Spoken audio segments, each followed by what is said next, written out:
কলসি ব্যারেজ মন্দির ঘাটে 12তম কলসি পৌষ মেলা 2026-এর শুভ সূচনা। পৌষ মাসের শেষ দিনে উৎসবের রঙে রাঙিয়ে উঠল কলসি ব্যারেজ মন্দির ঘাট। এখানে শুরু হলো 3 দিনব্যাপী 12তম কলসি পৌষ সংক্রান্তি উৎসব ও মেলা।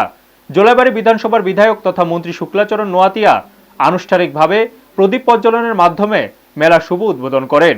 উদ্বোধনী অনুষ্ঠানে উপস্থিত ছিলেন জোলাইবাড়ী পঞ্চায়েত সমিতির চেয়ারম্যান তাপস দত্ত, দক্ষিণ জেলা জেলাশাসক মোহাম্মদ সাজ্জাদ পি, দক্ষিণ জেলা পরিষদের সদস্য শম্ভু মানিক, জোলাইবাড়ী আরডি ব্লকের বিএসসি চেয়ারম্যান অশোক মক সহ আরও বহু বিশিষ্ট অতিথি।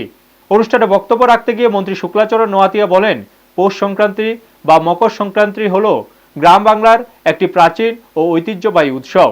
পৌষ মাসের শেষ দিনে এই উৎসব পালিত হয়। এই দিনে নতুন ধান ও খেজুরের গুড় দিয়ে তৈরি হয় নানা রকম পিঠেপুলি। গ্রামে গ্রামে বসে মেলা, আকাশ ভরে ওঠে রঙিন ঘুড়িতে, আর মানুষ একসঙ্গে মিলিত হয়ে ভাগ করে নেয় আনন্দ ও উৎসবের উষ্ণতা। 3 দিনব্যাপী এই মেলাকে ঘিরে কলসি ব্যারেজ মন্দির ঘাট এলাকায় উৎসবমুখর পরিবেশ সৃষ্টি হয়েছে।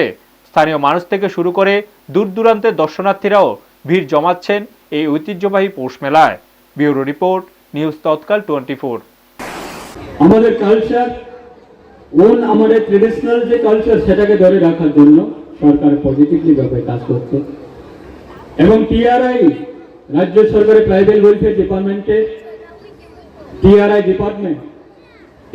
ডিপার্টমেন্টের মাধ্যমে রাজ্যের প্রত্যেক জনজাতি অংশের যারা সমাজপতি আছেন তাদেরকে তাদের আদিম যে কালচার, আদিম যে সংস্কৃতি, আদিম যে বিভিন্ন আমাদের নাচ গান সেটাকে উজ্জীবিত করার জন্য একটা মিউজিক ইনস্ট্রুমেন্ট ডিস্ট্রিবিউশন করার জন্য বাজেটে প্রায় 3 কোটির উপর রাখা হয়েছে এবং সেটাও প্রথমবারের মতো আমাদের টিআরআই ডিপার্টমেন্টের মাধ্যমে সেটা প্রত্যেক জনজাতি অংশের মানুষের কাছে সেই বাদ্যযন্ত্র মিউজিক ইনস্ট্রুমেন্ট সেটা প্রোভাইড করছে, ডিস্ট্রিবিউশন করছে।